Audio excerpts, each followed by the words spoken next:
මේ සංසාර ගමනේ අපට මුණ ගැහෙන එකම බුදුරජාණන් වහන්සේ ගෞතම බුදුරජාණන් වහන්සේ විතරක් නෙමෙයි. නමුත් මේ ජීවිතේ අපි කියන්නේ ඒ අපේ බුදුරජාණන් වහන්සේ කියලා. නමුත් ඔබත් මමත් තව බුදුරජාණන් වහන්සේලා කී දෙනෙකුට අපේ බුදුරජාණන් වහන්සේ කියලා කියන්නේ නැද්ද?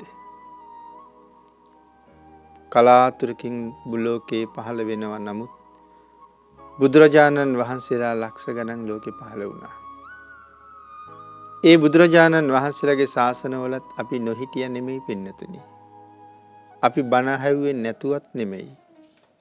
නමුත් අපිට බැරි වුණා හරියටම කීකරු වෙන්න.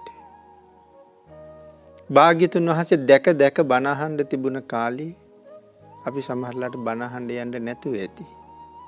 අපි වෙන වෙන වැඩවල යෙදලා ඉන්න ඇති. නමුත් බුදුරජාණන් වහන්සේ නැති වුණාම අපිට මේ පාඩුව හරියට දැනෙනවා. එහෙම දැනෙනවා කියලා කීවත් පිනතින් අපිට ඒක ලොකුවටම නම් දැනෙන්නේ නැහැ මට හිතෙන්නේ.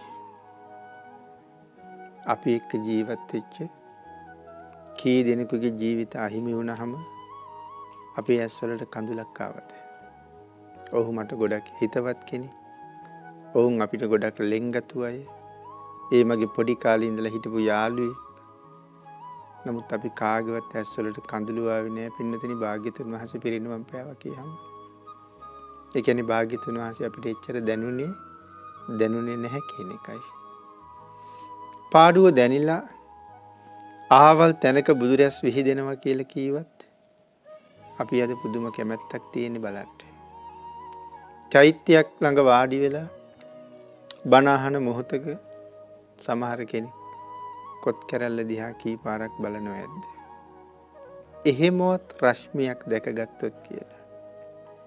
මං කියන්නේ ඉතින් ඒ රශ්මිය ස්වභාවයෙන්ම දැක දැක බණ අහන්න කොච්චරනම් අවස්ථාව අපිට තියෙන්නේ නැද්ද? මගේ අරුණ එක තමයි සංසාරේ හැටි.